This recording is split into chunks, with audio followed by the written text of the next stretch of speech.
పురోగతి ఉంది. మరి కక్షపూర్వకంగా ప్రభుత్వం మీద, మరి అధికారంలో లేని ప్రభుత్వం మీద ఆయన చేస్తున్న చర్యలున్నాయి. కానీ సుగాలి ప్రీతి కేసులో ఎటువంటి పురోగతి లేదు అన్నా. ఎటువంటి పురోగతి లేదు అని మళ్ళీ మేము విజయవాడకి వెళ్లి అన్నగారిని, పవన్ కళ్యాణ్ గారిని కలవడం జరిగింది. పవన్ కళ్యాణ్ గారు చెప్పారు, ఇంకా మేము ఈ కేసులో చేసేది ఏమీ లేదమ్మా, అప్పుడే అన్ని కేసులో తారుమారైపోయాయి, డిఎన్ఏలు కూడా మారిపోయాయి, రిపోర్ట్స్ అన్ని మారిపోయాయి, ఇప్పుడు నేను పోయి రిపోర్ట్స్ ని కలెక్ట్ చేయలేను కదా అని ఒక ప్రెస్ మీట్ లో చెప్పడం జరిగింది అన్నగారు. మరి అదే రిపోర్ట్స్ మేము 2019లో మీరు ఓడిపోయినప్పుడు చూపించిన రిపోర్ట్సే కదన్నా ఇప్పుడు కూడా ఉండేది. జరిగినది ఎప్పుడు 2017 నుంచి మీరు నిజంగా చెప్పారు తారుమారయ్యాయని. అవును, తారుమారయ్యాయి. ఎప్పుడు జరిగాయి? 2017 నుంచి 2019లో తెలుగుదేశం పార్టీలో మీ ప్రభుత్వంలోనే మరి జరిగాయని ఆ రోజు కూడా మీకు చూపించాను. ముద్దాయిలు టీడీపీకి సంబంధించిన వాళ్ళని మీకు ఫోటోలతో సహా, రుజువులతో సహా చూపించాను. అమ్మా అవేం కాదమ్మా, నేను చేస్తానని మాట ఇచ్చిన మీరు మరి సుగాలి ప్రీతి కేసు ప్రతి ఒక్క ప్రస్తావనలో మీరు ప్రస్తావించి, మీరు గద్దె ఎక్కిన తర్వాత, డిప్యూటీ సీఎం గారు అయిన తర్వాత కనీసం సుగాలి ప్రీతి కేసు ఏం చేశారన్నా అని మేము అడుగుతున్నాం. మరి అదే అడిగితే నా మీద మూకు దాడి చేపించారు జన సైనికులతో, వీర మహిళలతో, మరి వాళ్ళ ఇన్ఛార్జీల మినిస్టర్లతో, మంత్రులతో, గాద వెంకటేశ్వరరావు గారు లాంటి వాళ్ళతో నా హ్యాండిక్యాప్నెస్ ని, నా అవిటితనాన్ని మీరు ఎత్తి చూపించారు, నా కులాన్ని మీరు ఎత్తి చూపించారు. కానీ నేను ఏ దానికి భయపడలేదన్నా.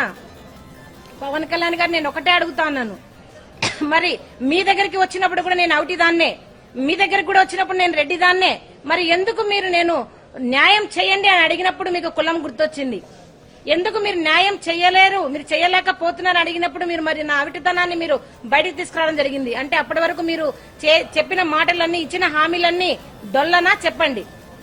ఎందుకు మీరు సుగాలి ప్రీతి కేసును ఇంతలా వాడుకొని మీరు గద్దెక్కిన తర్వాత సుగాలి ప్రీతి కేసును పక్కన పెట్టేశారని అడుగుతా ఉన్నాను.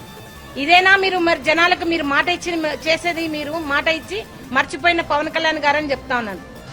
మరి ఇప్పటికి కూడా, ఈ రోజు వరకు కూడా మీరు మా మీద బాధితులలాగా చూడకుండా ముద్దాయిలాగా చూస్తూ, నా కూతురు సుగాలి ప్రీతి మరణించిన వార్త కంటే మీరు మాకు పెడుతున్న బాధలే ఎక్కువయ్యాయి.